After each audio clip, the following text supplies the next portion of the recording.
Alright, welcome back. Today we're gonna be 31 to 31, 32, 33, 34, 35. 31 to 35. Um, yeah, let's get right into it. Genesis 31.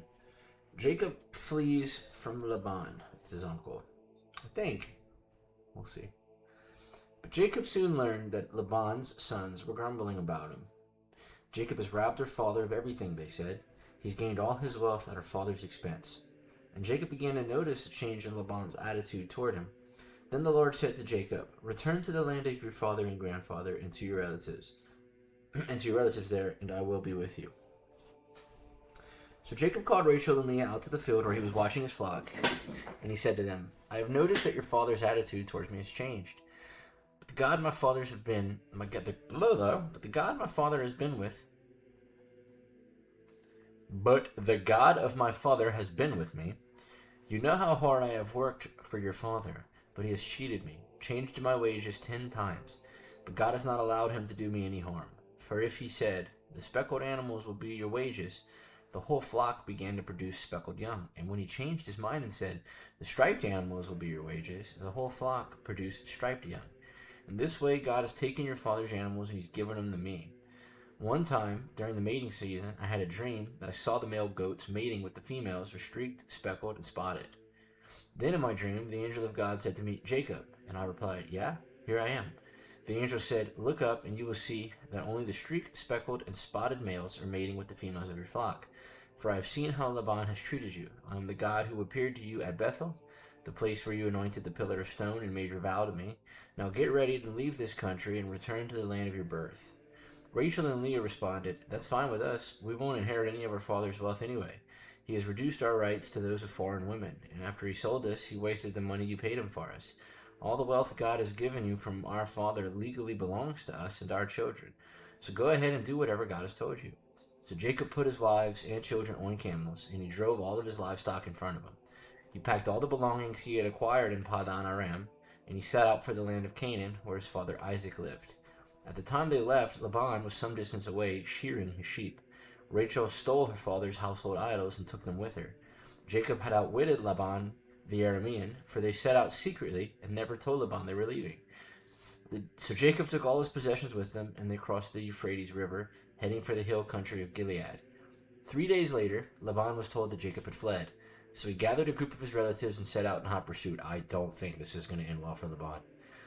He caught up with Jacob 7 days later in the hill country of Gilead, but the previous night God had appeared to Laban, the Aramean, in the dream and told him, 'I'm warning you, leave Jacob alone.' That should be enough. Laban caught up with Jacob as he was camped in the hill country of Gilead, and he set up his camp not far from Jacob's. 'What do you mean by deceiving me like this?' Laban demanded. 'How dare you drag my daughters away like prisoners of war? Why did you slip away secretly? Why did you deceive me? And why didn't you say you wanted to leave? I would have given you a farewell feast with singing and music, accompanied by tambourines and harps. Why didn't you let me kiss my daughters and grandchildren and tell them goodbye? You have acted foolishly. I could destroy you, but the God of your father appeared to me last night, and he warned me to leave you alone. I can understand your feeling that you must go, and your intense longing for your father's home, but why have you stolen my gods?' 'I rushed away because I was afraid,' Jacob answered. 'I thought you would take your daughters from me by force. But as for your gods, see if you can find them, and let the person who has taken them die. And if you find anything else that belongs to you, identify it before all these relatives of ours, and I will give it back.' But Jacob did not know that Rachel had stolen the household idols. I see where this is going. Laban went first into Jacob's tent to search there, and then into Leah's, and then to the tents of the 2 servant wives, but he found nothing. Finally, he went into Rachel's tent. But Rachel had taken the household idols and hidden them in her camel's saddle. Now she was sitting on them. When Laban had thoroughly searched her tent without finding them, she said to her father, 'Please, sir, forgive me if I don't get up for you. I'm having my monthly period.' So Laban continued his search, but he could not find the household items. Smart move on Rachel's part, to be honest. Then Jacob became very angry, and he challenged Laban. 'What's my crime?' he demanded. 'What have I done wrong to make you chase after me as though I was a criminal? You have rummaged through everything I own, and now show me what you have found that belongs to you. Set it out here in front of us, before our relatives, for all to see, and let them judge between us. For 20 years I've been with you, caring for your flocks, and all that time your sheep and your goats have never miscarried, In all those years, I never used a single ram of yours for food. If any were attacked and were killed by wild animals, I never showed you the carcass and asked you to reduce the count of your flock. No, I took the loss myself. You made me pay for every stolen animal, whether it was taken in broad daylight or the dark of night. Page flip. I worked for you through the scorching heat of the day and through the cold and sleepless nights. Yeah, for 20 years I slaved in your house. I worked for 14 years earning your 2 daughters, and then 6 more years for your flock. And you changed my wages 10 times.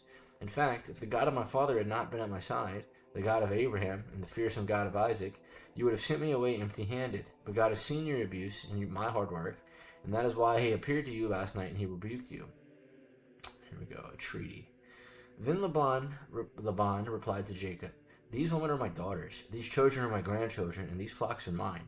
In fact, everything you see is mine, but what can I do now about my daughters and their children? So come, let's make a covenant, you and I. It will be a witness to our commitment. So Jacob took a stone and set it up as a monument, and then he told his family members, gather some stones. So they gathered stones and piled them into a heap. And then Jacob and Laban sit down beside the pile of stones to eat a covenant meal. To commemorate this event, Laban called the place Jegar Sahadutha, which means witness pile in Aramaic. And Jacob called it Gachlid, which means witness pile in Hebrew. Then Laban declared, This pile of stones will stand as a witness to remind us of the covenant we have made today. This explains why it was called Gachlid, the witness pile. But it was also Mizpah, which means watchtower. For Laban said, May the Lord keep watch between us to make sure that we keep this covenant when we are out of each other's sight. If you mistreat my daughters, or if you marry other wives, God will see it even if no one else does. He is a witness to this covenant between us. You see this pile of stones, Laban continued, and this monument I have set between us. They stand between us as witnesses of our vows.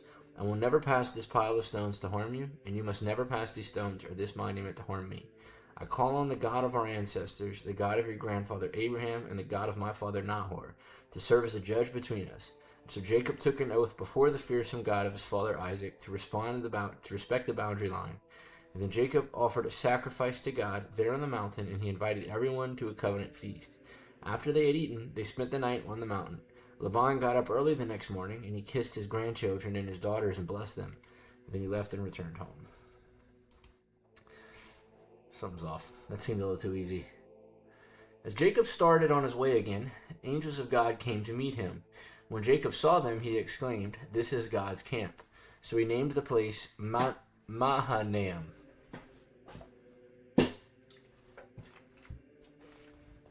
When Jacob sends gifts to Esau, I'm sure Esau can't wait to get Jacob's gifts. Then Jacob sent messengers ahead to his brother Esau, who was living in the region of Seir, in the land of Edom. He told them, Give this message to my master Esau. Humble greetings from your servant Jacob. Until now, I have been living with Uncle Laban. And now I own cattle, donkeys, flocks of sheep, and goats. I have many servants, both men and women. I have sent these messengers to inform my lord of my coming, hoping that you will be friendly to me. After delivering the message, the messengers returned to Jacob and reported, We met your brother Esau. He's already on his way to meet you with an army of 400 men. Jacob was terrified at this news. He divided his household along with the flocks and herds and camels into 2 groups. He thought, if Esau meets one group and attacks it, perhaps the other can escape. And then Jacob prayed, O God of my grandfather Abraham, O God of my father Isaac, O Lord, O God of my grandfather Abraham, and God of my father Isaac, O Lord, you told me, return to your own land and your relatives, and you promised me I would treat you kindly. I'm not worthy of all the unfailing love and faithfulness you have shown me, your servant. When I left home and crossed the Jordan River, I owned nothing except a walking stick. Now my household fills 2 large camps. O Lord, please rescue me from the hand of my brother Esau. I am afraid that he is coming to attack me along with my wives and children. But you promised me, I will surely treat you kindly, and I will multiply your descendants until they become as numerous as the sands along the shore, too many to count. Jacob stayed where he was for the night, and then he selected these gifts from his possessions to present to his brother Esau.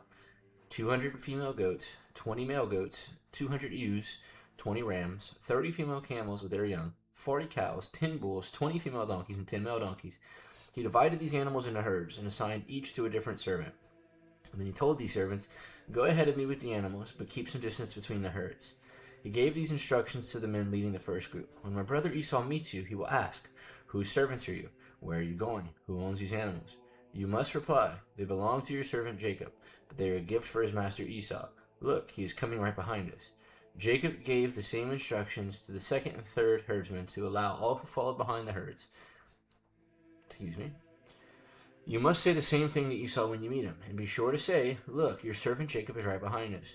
Jacob thought, I will try to appease him by sending gifts ahead of me, and when I see him in person, perhaps he will be friendly to me. So the gifts were sent on ahead, while Jacob himself spent the night in the camp.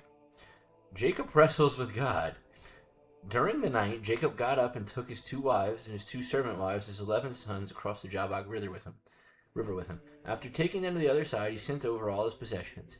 Then this left Jacob all alone in the camp, and a man came and wrestled with him until the dawn began to break. When the man saw that he would not win the match, he touched Jacob's hip and wrenched it out of its socket. Then the man said, Let me go, for the dawn is breaking. But Jacob said, I will not let you go unless you bless me. What is your name? The man asked. He replied, Jacob. Your name will no longer be Jacob, the man told him. From now on, you will be called Israel, because you have fought with God and with men and have won. Please tell me your name, Jacob said. Why do you want to know my name? The man replied. Then he blessed Jacob there. Jacob named the place Peniel, which means face of God. For he said, I have seen God face to face, yet my life has been spared. The sun was rising as Jacob left Peniel, and he was limping because of the injury to his hip. Even today, people of Israel don't eat the tendon near the hip socket because of what happened that night when the man stained the tendon of Jacob's hip. Okay. Jacob and Esau make peace. Then Jacob looked up and he saw Esau coming with his 400 men. So he divided the children among Leah, Rachel, and his 2 servant wives.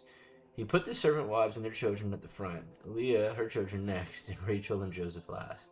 Then Jacob went on ahead. As he approached his brother, he bowed to the ground 7 times before him. Then Esau ran to meet him and embraced him, threw his arms around his neck, and he kissed him, and they both wept. Then Esau looked at the women and children, and he asked, Who are these people with you? These are the children that God has graciously given to me, your servant, Jacob replied. To me, your servant, Jacob replied. Then the servant wives came forward with their children and bowed before him. Next came Leah with her children, and they bowed before him. Finally, Joseph and Rachel came forward and bowed before him. And what were all the flocks and herds I met as I came? Esau said. Jacob replied, They're a gift, my lord, to ensure our friendship. My brother, I have plenty, Esau answered. Keep what you have for yourself. But Jacob insisted. No, if I have found favor with you, please accept this gift from me. And what a relief to see your friendly smile. It is like seeing the face of God. Please take this gift I have brought you, for God has been very gracious to me. I have more than enough, and because Jacob insisted, Esau finally accepted this gift. Well, Esau said, let's be going, I will lead the way. But Jacob replied, You can see, my lord, that some of the children are very young, and the flocks and herds have their young as well. If they're driven too hard, even for one day, all the animals could die. Please, my lord, go ahead of your servant, and we will follow slowly at a pace that is comfortable for the livestock and the children. I will meet you at Seir. All right, Esau said, but at least let me assign some of my men to guide and protect you. Jacob responded, That's not necessary. It's enough that you've received me warmly, my lord. So Esau turned around and started back to Seir the same day. Jacob, on the other hand, traveled on to Succoth. There he built himself a house and made shelters for his livestock. That is why the place was named Succoth, which means shelters. Later, he traveled all the way from Padan Aram. Having traveled all the way from there, Jacob arrived safely at the town of Shechem in the land of Canaan. There he set up camp outside of the town, and Jacob bought the plot of land where he had camped from the family of Hamor, the father of Shechem, for 100 pieces of silver. And there he bought an altar and named it El Elohe Israel.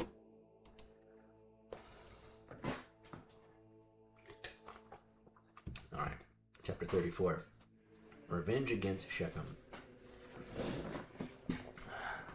One day, Dinah, the daughter of Jacob and Leah, went to visit some of the young women who lived in the area.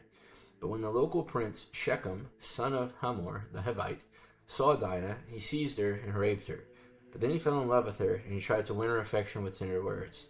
He said this to her father, Hamor, get me this young girl, I want to marry her. Soon Jacob heard that Shechem had defiled his daughter, Dinah. But since his sons were out in the field herding his livestock, he said nothing until they returned. Hamor, Shechem's father, came to discuss this matter with Jacob. Meanwhile, Jacob's sons had come in from the field. As soon as they had heard what had happened, they were shocked and furious that their sister had been raped. Shechem had done a disgraceful thing against Jacob's family, something that should never be done. Hamor tried to speak with Jacob and his sons. "My son Shechem is truly in love with your daughter," he said. "Please let him marry her. In fact, let's arrange other marriages as well. You give us your daughters for our sons, and we will give you our daughters for your sons. And you may live among us. The land is open to you. Settle here and trade with us, and feel free to buy property in the area." Then Shechem himself spoke to Dinah's father and brothers. "Please be kind to me and let me marry her," he begged. "I will give you whatever you asked. No matter what dowry or gift you demand, I will gladly pay it. Just give me this girl as my wife." But since Shechem had defiled their sister, Dinah, Jacob's sons responded deceitfully to Shechem and to his father. They said to him, "We couldn't possibly allow this because you're not circumcised. It would be disgraceful for our sister to marry a man like you. But here is the solution. If every man among you will be circumcised like we are, then we will give you our daughters, and we'll take your daughters for ourselves. We will live among you and become one people. But if you don't agree to be circumcised, we will take her and be on our way." Hamor and his son Shechem agreed to their proposal. Shechem wasted no time, for he wanted Jacob's daughter desperately. Shechem was a highly respected member of his family. This is a lot. This is a big thing. I would not. Anyway, he went with his father Hamor to present the proposal to the leaders at the town gate. "These men are our friends," they said. "Let's invite them to live here among us and trade freely. Look, the land is large enough to hold them. We can take their daughters as wives and let them marry ours. But they will consider staying here and becoming one people with us if all of our men are circumcised just as they are. But if we do this, all their livestock and possessions will eventually be ours. Come, let's agree to the terms and let them settle among us." So all the men in the town council agreed with Hamor and Shechem, and every male in the town was circumcised. But 3 days later, when their wounds were still sore, 2 of Jacob's sons, Simeon and Levi, who were Dinah's full brothers, took their swords and entered the town without opposition. Then they slaughtered every male there, including Hamor and his son Shechem. They killed them with their swords and then took Dinah from Shechem's house and returned to their camp. Meanwhile, the rest of Jacob's sons arrived. Finding the men slaughtered, they plundered the town because their sister had been defiled there. They seized all the flocks and herds and donkeys and everything they could put their hands on, both inside the town and outside of the fields. They looted all their wealth and plundered their houses. They also took all their little children and wives and led them away as captives. Afterwards, Jacob said to Simeon and Levi, "You have ruined me. You have made a stink among all the people of this land. Among all of the Canaanites and Perizzites, we were so few that they would join forces and crush us. I will be ruined, and my entire household will be wiped out. But why should we let him treat our sister like a prostitute?" They retorted angrily. Fair argument. Chapter 35. Jacob's return to Bethel. Then God said to Jacob, "Get ready and move to Bethel and settle there. Build an altar there to the God who appeared to you when you fled from your brother Esau." So Jacob told everyone in his household, "Get rid of all your pagan idols, purify yourself, and put on clean clothing. We're now going to Bethel, where I will build an altar to the God who answered my prayers when I was in distress. And he has been here with me wherever I have gone." So they gave Jacob all their pagan idols and earrings, and he buried them under a great tree near Shechem. As they set out, a terror from God spread over the people of the towns in that area, so no one attacked Jacob's family. Eventually, Jacob and his household arrived at Luz, also called Bethel, in Canaan. Jacob built an altar there, and he named the place El Bethel, which means God of Bethel, because God had appeared to him when he was fleeing from his brother Esau. Soon after this, Rebekah's old nurse, Deborah, died. She was buried beneath the oak tree in the valley below Bethel. Ever since, the tree has been called Alan Bukath, which means Oak of Weeping. Now that Jacob had returned from Padan Aram, God appeared to him again at Bethel.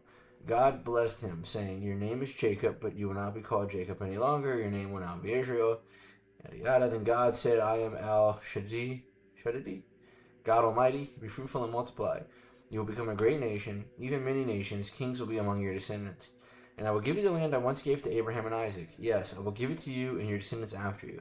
Then God went up from the place where he had spoken to Jacob. Jacob set up a stone pillar to mark the place where God had spoken to him, and then he poured wine over it, acting as an offering to God on the anointed pillar with olive oil. Jacob named the place Bethel, which means house of God, because God had spoken to him there. Leaving Bethel, Jacob and his clan moved on toward Ephrath. But Rachel went into labor while they were still some distance away. Her labor pains were intense. After a very hard delivery, the midwife finally exclaimed, "Don't be afraid, you have another son." Rachel was about to die, but with her last breath, she named the baby Ben-Oni, which means son of my sorrow. The baby's father, however, called him Benjamin, which means son of my right hand. The first Benjamin. So Rachel died and was buried on the way to Ephrath, that is Bethlehem. That's interesting, the Benjamin thing. Jacob set up a stone monument over Rachel's grave, and it can be seen there to this day. And then Jacob traveled on and camped beyond Migdal-Eder. While he was living there, Reuben had intercourse with Bilhah, his father's concubine. Jacob soon heard about it. These are the names of the 12 sons of Jacob. The sons of Leah were Reuben, Simeon, Levi, Judah, Issachar, and Zebulun.